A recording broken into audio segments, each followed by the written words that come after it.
the end of the song. Yeah.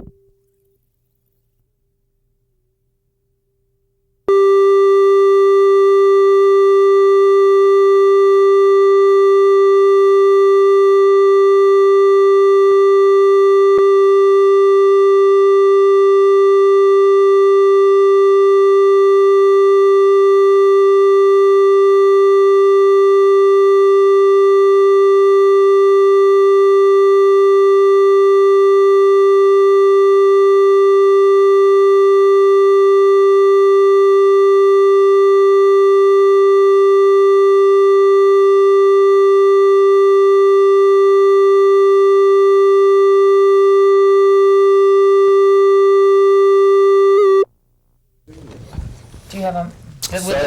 Will it look kind of like it's A long candle in the middle of nowhere? We'll just get Chris Still some publicity there. Hang on. This will be very brief. Couple last twos.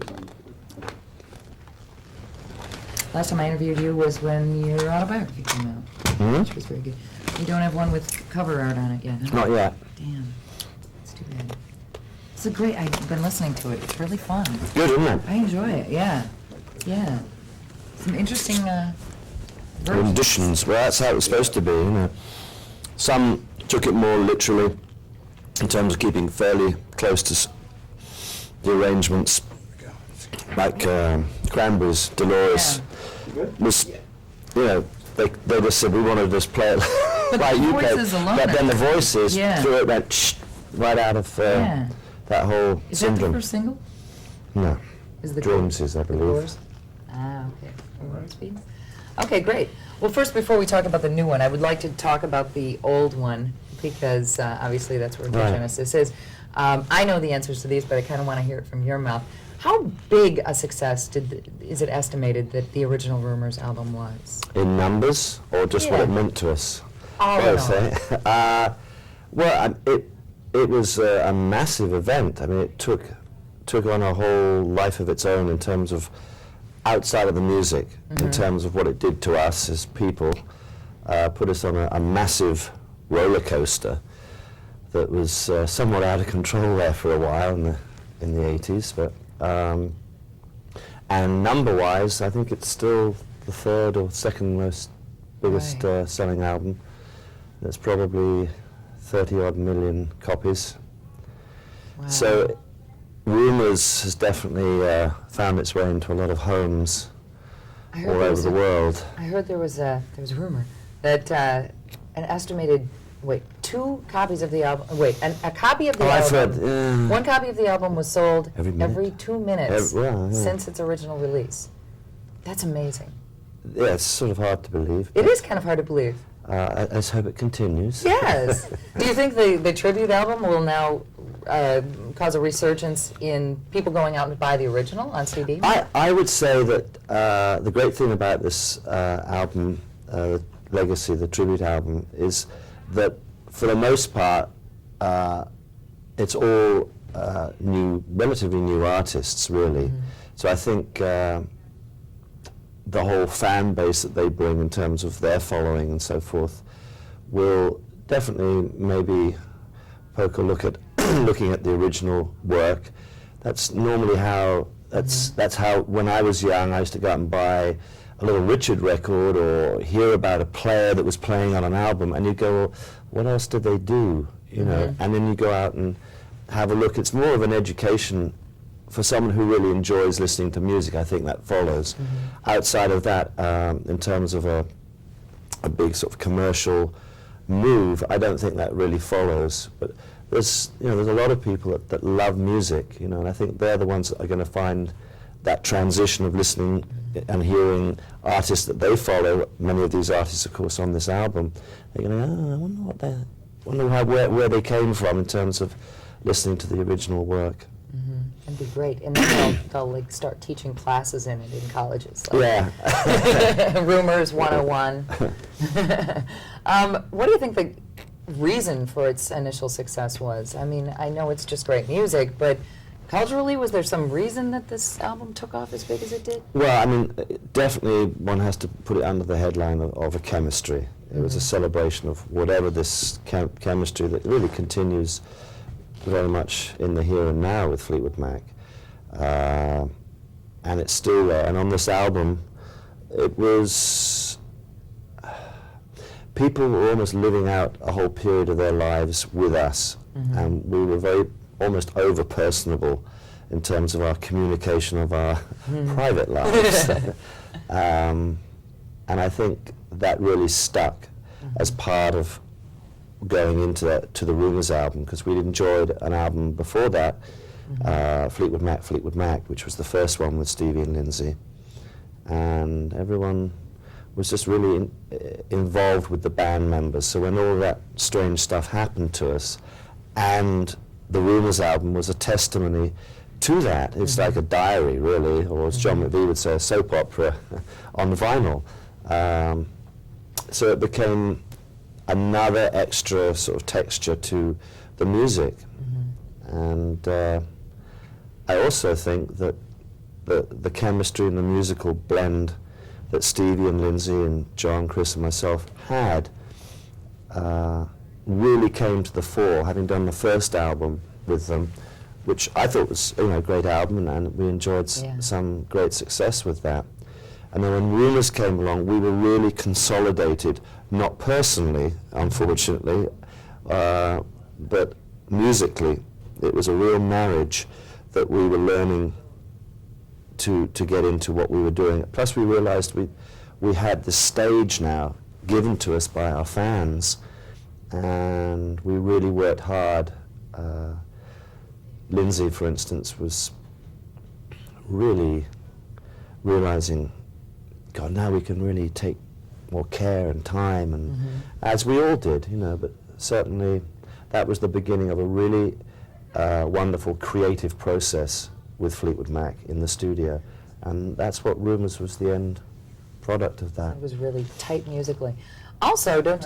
I'm about to frog up. Oh, God. Don't Sounds do that. good for a while. Yeah. Coldies with zinc. We're rolling. Those are good. Don't you think it was also a time musically where we were right... I mean, Rumours was kind of the last great rock and roll album before music kind of separated. You know what I mean? Disco. That's, yeah, I mean, it was definitely around the disco mania there, sort of held a last bastion of something. Okay. Okay. Let's talk about the tribute album. Whose idea was the tribute album? Where did it come from?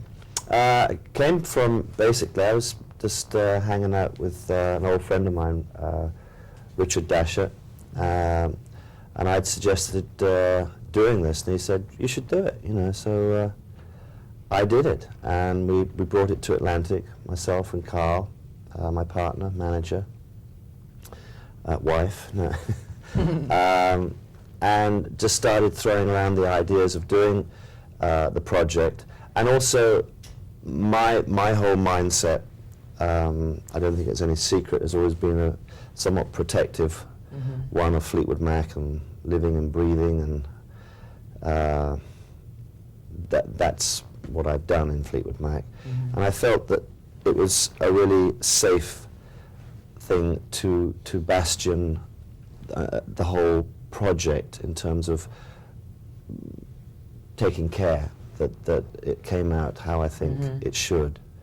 And it's been a great project. Just sort of holding back, because the whole point of this was to have people be very free once the understanding was excuse me, to be very to be free with their interpretations, and yet have, for my comfort, and I certainly hope for Fleetwood Mac's comfort, is to know that the artists that are on this album are all artists that I think certainly are going to be enjoyed when people listen to it and feel that it's a classy offering. Did you handpick the artists? Pretty much worked with Carl and Jason Flom from Atlantic, and it was a three-way thing, but certainly I'm the guy that was yes and no at the end of it, and got to know a few of the guys working on the album. And there was mention at the beginning well, why don't you play drums and do that? And I was sort of, I was up for that, but I truly, whenever I had the conversations with, this is terrible. Do you want some water? Yeah, something. Let's grab some. All right. There may be a knot. Okay.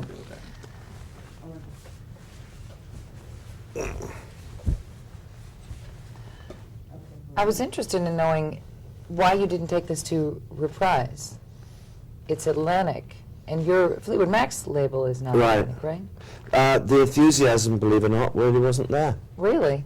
Boy, I bet they're sorry now. No, but All right. no, I told you, lads. Yeah, right. That's really, we found more of a, way more of a positive vibe about the whole thing, and Jason really got involved, and right from the get-go, just like, we got to do it. And that's what anyone goes with. You just, Sure. there's no like bad vibes or anything. It was just a much more of a enlightening reaction to several places where we were thinking of placing this project, because it's on mine and Carl's label, and this is our home for this project. And Excellent. it's That's simple great. as that, down There to you go. enthusiasm. We have water now. Do you need it? Would you like a... And a... Put you back there, Tim. Thanks, Carlos. And when we take the break, I'll find other ones, but those are cherry. Now we got lots of water. We're all set. Thank you very much.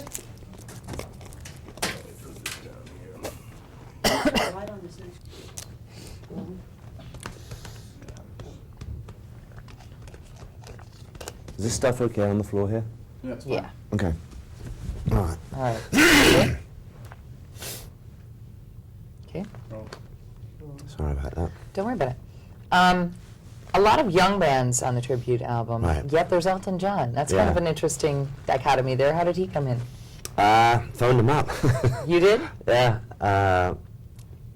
David Johnstone was at the office, at Carl's office, and I walked in and said, Carl, let's ask Davey, see if Elton can do a track. And Carl went in and, we know Davey. And he just phoned Elton up, and Elton was stoked. He said, yeah, I'd love to do it.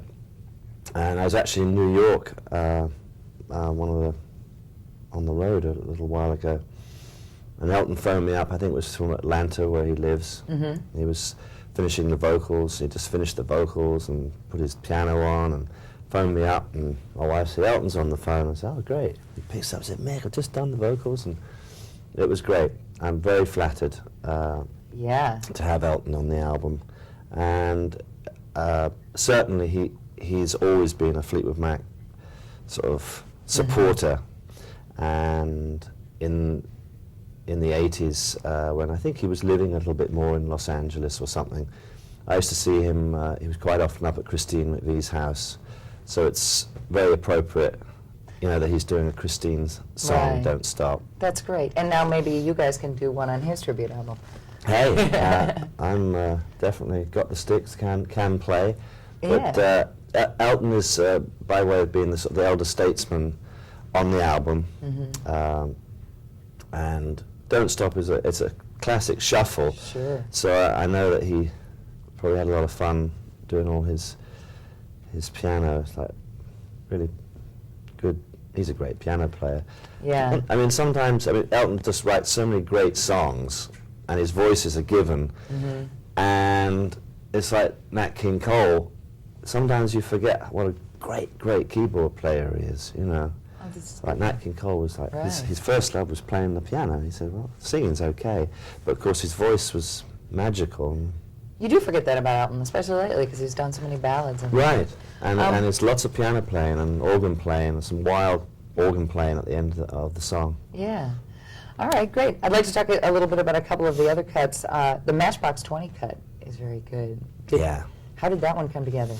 Well, they basically heard about the project, I believe, through Jason, and They're a good they're on band. Atlantic, Yeah. and they turned out they were sort of just, please, let's do a track, And the band was so enthusiastic about what was happening. This was really before they broke as big as they did, you know.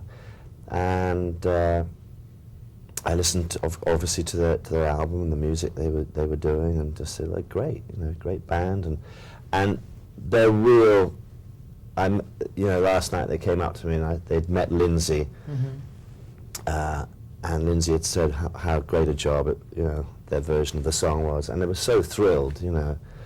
And we were just talking as gigsters do, and the young chaps just really on their first big wave, you know, and they're doing so well, and it's great to have them on the album, and it's fantastic for the project that they're now enjoying so much success, because this was started, this whole process, way over a year ago, and before I knew we were touring with Fleetwood Mac, in actual fact, so it's just all flowing so great. Really? I mean, last night at the Grammys, I think there were about 4 artists that were at least nominated that are turned out to be on this album, so I'm stoked, Carl's stoked. Yeah, you have some good ones. Well, Sean Colvin. Great, but getting back to Matchbox, they did such a funky swamp version of that song, you know, and in many ways really quite sort of a little bit groundbreaking for them, and I think it opened up some prospects in terms of they were sort of, we went so far left of where it could have been, and that's what I was loving about it, and it's a great version. It's really funky. It is. Yeah. How about the Sean Colvin song? She did Chains. Yeah. The Chain, my favorite on the album, my favorite song on the original album, and I like her version too. Did you handpick her, or? She actually heard about the project, and as did a lot of people, and a lot of people that didn't end up on the album. You know, we had certainly towards the end of this project, and the advent of Fleetwood Mac coming and doing what we did, and it sort of rekindled a lot of memories for people, and we had certainly a few phone calls, some of which just didn't work out with their schedule and so forth in terms of actually ending up on the project. And I made some choices, you know. You could have used, Hole did Gold Dust Woman, right? That's right, yeah. Why didn't you use that version on the tribute? It was, I think, more of a business thing at that point. You know, and I was a licensing thing, and the reality is they'd already done it, and it's like an extent. This was a nice, fresh way of doing it, rather than sort of drawing in that. I mean, it certainly was considered at one point, but I for one was very sort of happy that it didn't go that way. That's true, all fresh. This is an all fresh offering, and that's how this album's turned out. I love Sean. I think she's incredible. I think she's completely soulful, very, very classy, and a really massively credible artist she is. She has a real centering about her, you know. I just interviewed her and she feels the same way about you. Oh, that's good. She said very good things. We're both married, but never mind. And she's pregnant, so watch it. Now that the whole thing is complete, what is your reaction? Do you have favorites off the album? Right now, I'm reactive to the whole package, and that's really. I probably may end up sort of filtering out some things, but right now I've done what I set out to do, which was to keep an overview, which is sometimes what I've been able to do at certain points with Fleetwood Mac, you know, because I don't write, and I can be in the studio and Lindsay or Chris can say, what do you think? And that's my gig in terms of being a sounding board, and with this project I've tried to keep it as an overview, you know, where you can just barometerize the whole thing and find it coming in a certain way. And it really had, some of it's happened by, quite honestly, by happenstance, in terms of having chosen the artist and having felt good about that, and then handing a free system for their creative juice to take place. Did and then anybody- ending up with something that it all makes sense to me, and I that's what I'm enjoying right now. You know, is Okay. that sensation. Did anybody come back with a version that you went, no? No, you were No. total free reign. No, and Duncan did Songbird, Duncan Sheik. It came as something that surprised me, you know, because I knew his talent and everything. I was aware of all of that, and felt very confident that he would do something. That was probably the one that I went, wow. And I heard those strings and just the voice, and I was listening to it, and what it's done is like it's sort of created a whole part 2 of the album. When it comes on, it everything settles, and then there's another whole section of the album, and I'm really happy about that. You know, so I wasn't sure what that was going to do. I mean, I loved it, but I wasn't sure what it was going to do to the whole album. And now I feel very confident of it's serving a massive purpose outside of the music That's itself. You know, And it is the end cut on one side, I believe, too, isn't it? on a tape and not on a Okay. CD. That's true, obviously. Showing my age. I heard another rumor, sorry, I keep saying that, but it's hard not to. Is it true that you actually wanted the moments of silence between the cuts? Where do you hear that? I read this somewhere. You wanted the moments of silence on the CD to match the silence in the grooves on the original Rumours album? That was an option, and it didn't work too well because of some of the tempo differences, so we didn't do it. But it would have been sort of... Interesting. Yeah, it would have been a nice thing to if it had come off, but it didn't quite sort of work when we cut it together. Okay. It would have been... I don't know how you found out about that, but that was going to do be a my very sort research, of... Mick. It was... You do! That hardly got out of my mind. That nice spooked me. Wow, How well on maybe you earth did you should... find that out? There's still time if the pressing's not done. That's right. Let me just look at that, and then I'm just going to move into a couple of Fleetwood Mac questions, if you don't mind. Carl's even wondering. Yeah, where'd you find it? There's only But, two people but it's a do good about idea, isn't I it? think I got it out of Billboard. I think you got it on the internet. Oh, maybe the it. internet? Yeah, it must Oh. be the internet. Right, you're right. You have great internet stuff. All sorts of great little trivia and gossip. You really should check in. Quick. Yeah. Presents. Well, it's a nice... That's a good little marketing tool, if nothing else. It was totally supposed to be just for people not to know. Really? Yeah, because I thought of it and just thought... No, I you wonder should have people the know. continuity of just marrying this in a way that would have been subliminal, really. But Totally. we probably subliminal. started something now and everyone's going to think it is, so that's good. Yeah, that would be good. I'd like to start with it. Seeing as how the original Rumours was kind of an album that chronicled your romantic tensions, as you said, I can't help but ask the age-old question, how's everybody getting along now? Great. Are they? Yeah, it's been a fantastic year. From the first rehearsals, and you have to understand how the whole coming together of reconvening of the band. Me and John have finally broken Fleetwood Mac up. We continued and did some work with Billy Burnett and Dave Mason, and having made an album and stopped. And I was actually living on the East Coast, and Lindsay and I were communicating, and he was working on an album. I said, he said, well, do you want to come play? So I said, I'd love to come play some drums. I thought it'd be like 2 weeks or something. It turned out to be a year and 3 months. You know. He's a slow worker. Slow work. Actually not so slow. It's just very prolific. You know, he's got like massive amounts of over-taping and songs, and he's got some great songs. And we just rekindled a friendship and actually recreated from ground zero a whole different type of friendship. And out of that came the possibility of Fleetwood Mac doing what we actually did. I see. And it's been fantastic. It's, Was it tough to get Stevie back? no. And she was no, anxious to work couldn't again? wait to do it. Oh, that's good. You know, everyone was totally up for it. It's just all it took was to be, you know, on a page that made sense, because me and John weren't doing anything. Chris was not active at that point. And Stevie says, yeah, and then Lindsay and Mick were doing their thing, and John came in and played some bass on the tracks. And it just, then the tongue started wagging around us. Right. So do you know it's 20 years since Rumours, and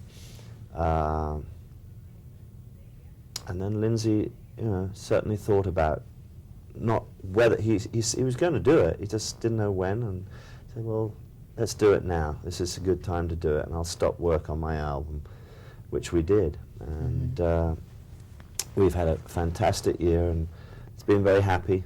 There was always a lot of gossip in the press, though, throughout this whole thing. I mean, it was like, they are getting along, oh, they stormed off. I No. mean, you guys were a Not true. hotbed. Not true. Not true. They're all very good.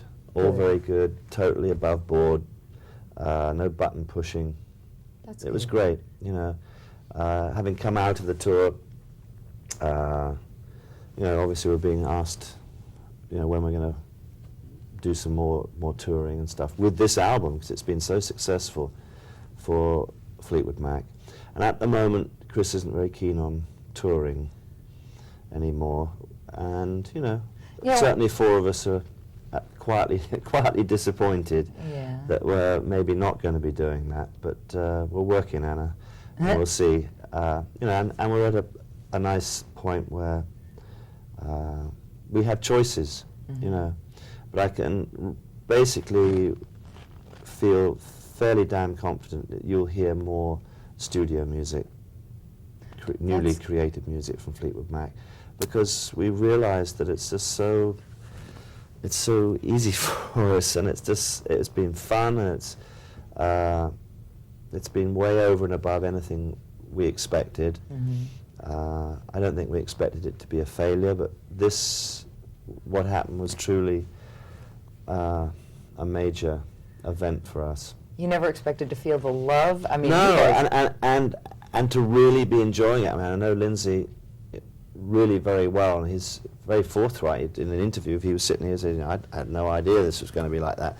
I thought it was going to be pretty good, and we've had such a great time, and we've really played so much as a band again, and we are somewhat in a different frame of mind, you know. One remembers the next day Sure. what happened, and there was a while there when all we living all clean now. we didn't really, Right. you know, we were pretty wild.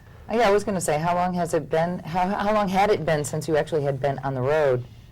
14 years nearly 14 with years. Lindsay. And what was the biggest difference in between 14 Well, the years biggest ago? difference was that you remembered the gig the next day, and we weren't all just still up, you know, man. and getting in the bus or the plane to go to the next gig and stay up another night. That was not the case, and yet the whole thing was really vibrant.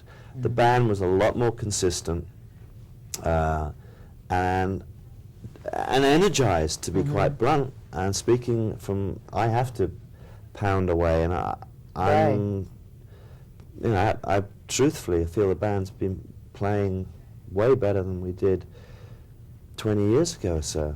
But I he mean, ha- but we should. I mean, none of us have stopped playing. We've not been sitting around, you know, playing with chemistry kits and things. Right. We've been playing music, so it follows that we should be better at what we're doing, you know. Of course. But like you said, you know, 14 years, the drugs aren't there anymore, but we're all a little older. Was touring taxing? Obviously, Christine Yeah, got tired on the road. I see. I don't. I love traveling. I love the whole process. I mean, I like doing these things. And Chris is fairly retreative when it comes to the showbiz side of things. Any tour is stressful. We worked really hard, you know, for 4 months.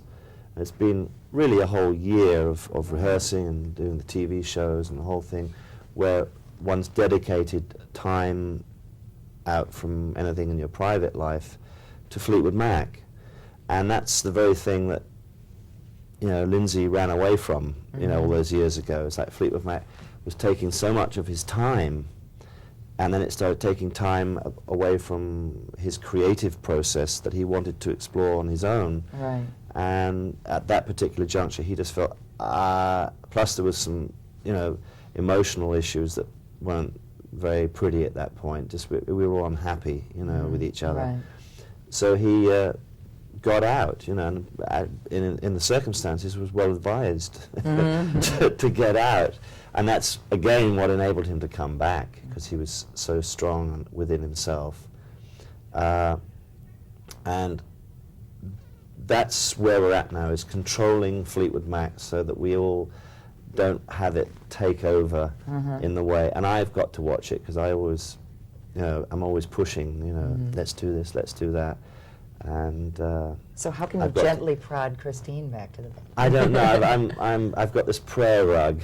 I figured prayer rug and some knee pads. Just.